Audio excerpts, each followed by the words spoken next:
So, good day everyone. I'm Manuel Aguas of B83PATV, and for today's reporting, I'm going to discuss about the car alarm and car immobilizer, its purpose and its importance. First, what is a car alarm? A car alarm is a device in a car which makes a loud noise if anyone tries to break into the vehicle. Yun nga, nasa pangalan na din niya. Diba? Kailangan pa ba nating palawakin yan? Alam na nating lahat yan. Yun nga, car alarm, ah siya yung special device, hindi naman special. Siya yung device na kadalasan na ikinakabit na ngayon sa mga bagong sasakyan. Sa mga lumang sasakyan kasi hindi walang ganito eh. Kumbaga bumibili pa ng aftermarket tapos pinapa-install sa mga sasakyan para na rin dagdag security sa sasakyan natin. So para saan nga ba yung car alarm?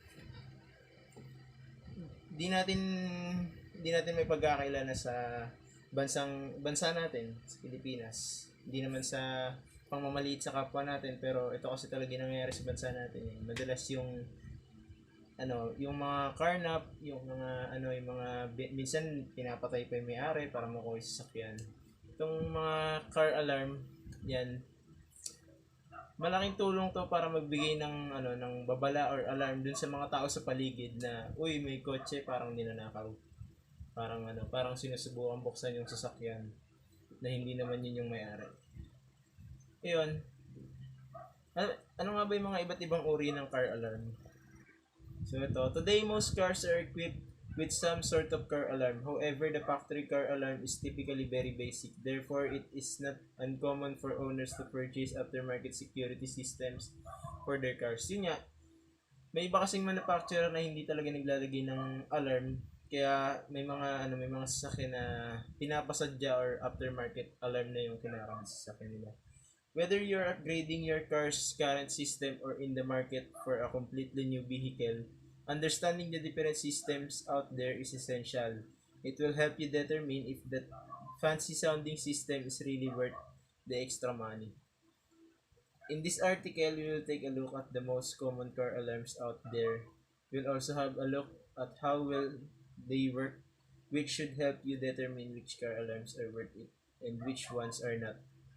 So yun, dito pag-usapan natin kung ano may yung mga mas nararapat na alarm na ilagay sa mga sasakyan natin, kasi minsan may alarm na may alarm na sa sobrang common ng alarm mo, hindi ka sure kung sa'yo ba yan o hindi, di ba?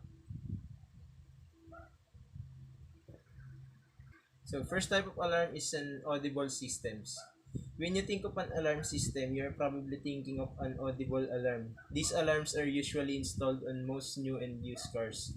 They have been an included feature on cars for a very long time, which is likely why they are the most well-known type of alarm. Yun nga yun yung pinaka-familiar sa ating lahat, yung alarm na tumutunog, yung pagka, 'di ba, minsan naranasan siguro natin ng bata tayo pag naglalaro tayo. Pag nagtataguan tayo tapos nahawakan natin yung sasakyan na hindi natin alam na may alarm, mag-iingay siya ng mag-iingay for at least 1 minute na dire-diretsong ingay.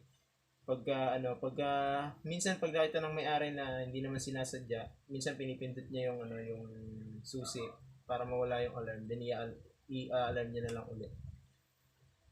Then next one is silent alarm system. You may be wondering why anyone will want to use a silent alarm. However, these systems are becoming increasingly popular. Instead of emitting a loud sound, these car alarms only signal the owner of the vehicle. How they do the differs though. Many people are deciding to use these alarms to prevent thieves from using audible alarms to their advantage. A thief can't use an alarm to mask the sound of glass breaking if the alarm doesn't make a sound to begin with.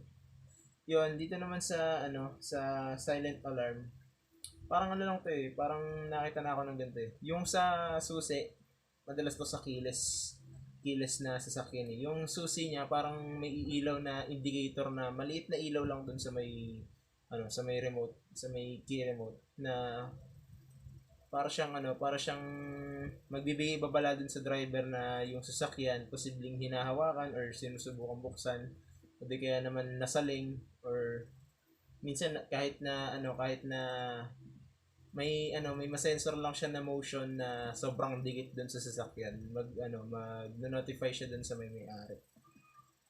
The next one, immobilizing alarm system. Unlike most alarms that require human intervention to actually stop the thief, an immobilizing alarm system detects that there is a potential thief and prevents the car from being stolen. These systems do not allow the car to move if it has detected troubling activity. The key has to be near or in the car for it start, which effectively prevents the thief from hotwiring it. Yun. Diba may napapanood tayo sa mga pelikula, hindi, wag mo na sa pelikula. Sa Pilipinas, nauso yung tinatanggal yung susian. Yan, sa mga hindi nakakaalam, para siyang tubo na metal na pagka tinutok dun sa may susian ng mga pinto natin, then pinersa siya, parang magdi-disengage yung lock ng pinto ng sasakyan natin, tapos pwede na siyang bubuksan. Ito naman yung hot wiring naman. Yun nga, sa pelikula, pag napapanood natin, di ba? Pagka may ninakaw na sasakyan, ang gagawin, bubuksan yung sa ilalim ng manibela. Tapos kakalikutin yung wire. Yung sa kasi nun, yung parang sa ignition niya, or sa starter niya, basta may kinakalikot doon, na pag pinag-connecta mo yung positive and negative, magsisimulang mag-crank yung sasakyan, din mapapaandar. So yun, yung ginagawa ni immobilizing, pine-prevent niya yun na kahit mag-hot wiring yung magnanakaw, hindi niya basta-basta may start yung sasakyan kung hindi nakasuksok yung tamang susi dun sa sa may susian na sasakyan natin. Kasi minsan may susi ng minsan nakita ko na din sa social media, ang susian ng Suzuki brand. Yan, minsan yung susi ng isang kotse tsaka yung susi ng isa pang kotse, kung parehas lang ng model yung sasakyan, minsan gumagana yung susi. Yan. Dito, itong immobilizer, kaya siya nilalagay para salain maigi nung susian yung susi na sinusuksok doon para mag-start yung kotse. Yan, so na-discuss ko na din yung immobilizer.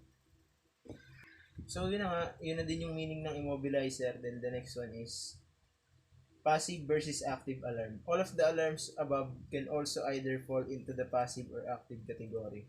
Passive alarms activate whenever the car is turned off and locked. You don't have to actually set the alarm, in other words. It just automatically comes on to deactivate the alarm. The driver will need to unlock the doors, otherwise it stays on. So yun. Sabi nga dito, yung passive alarms, nabubuksan siya once na yung sa susi natin, nilock natin yung pinto. Kasi sa ibang sasakyan, sa mga lumang sasakyan, bukod sa nilock mo na yung susi, may iba pa siyang pindutan na parang may drawing na may drawing na parang alarm. Yun, para mabuksan yung alarm ng sasakyan natin. Sa ngayon kasi yung mga car manufacturer, ang ginagawa nila, automatic na pag nilock mo yung door, may engage din yung alarm ng sasakyan natin. Para yun, kadalasan kasi minsan yung mga may-ari na sasakyan, pag nalock na nila, minsan nakakalimutan nilang iset yung alarm. Kaya yung mga car manufacturers, ang ginawa nila, yung mga susi natin, pag nila, automatic na mabubukas yung alarm. So, paano daw siya tina-turn off? Kailangan lang i-unlock, sabi nga dito. Kailangan lang i-unlock ng driver yung susi. Then yun, ma-disengage na din yung alarm.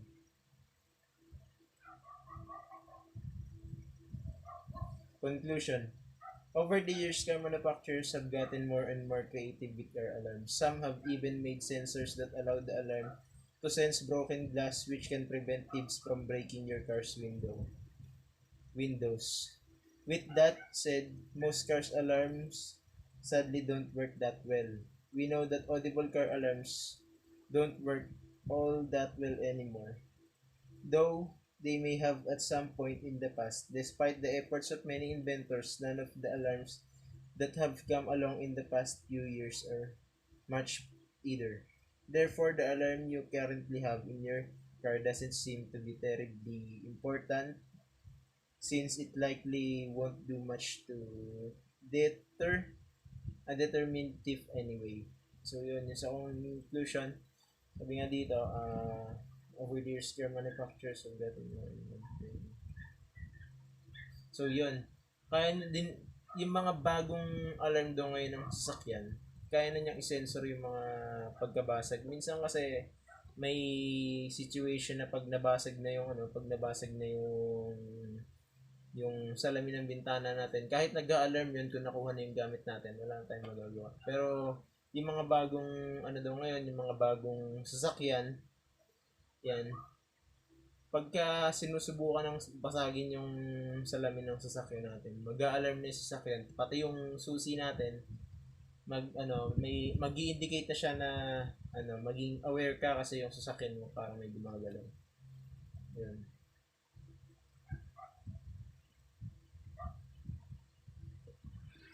Dito naman tayo sa car immobilizers. Immobilizers are the only true method of theft prevention as they stop unauthorized vehicle or equipment movement, while other security devices focus on tracking and recovery after vehicle or equipment are stolen.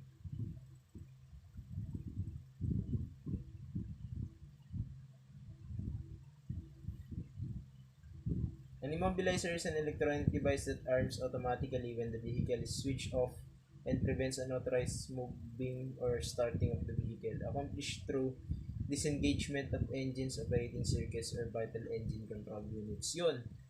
Sabi nga dito, si immobilizer para niyang pinapatay si ECU. Yan. Yun yung pinaka-major niyang ginagawa. Papatay niya lahat ng system, lahat ng sensor, lahat ng, hindi lahat ng sensor, yung sensor na para sa door locks, yun lang yung may iwan. Pero yung sa lahat ng components para mag-start yung sasakyan, papatayin niya lahat yun once na binuksan yung immobilizer.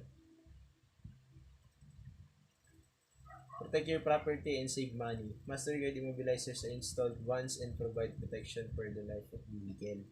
Unlike tracking devices, MasterGuard immobilizers have no monthly fees. Kakaiba na to.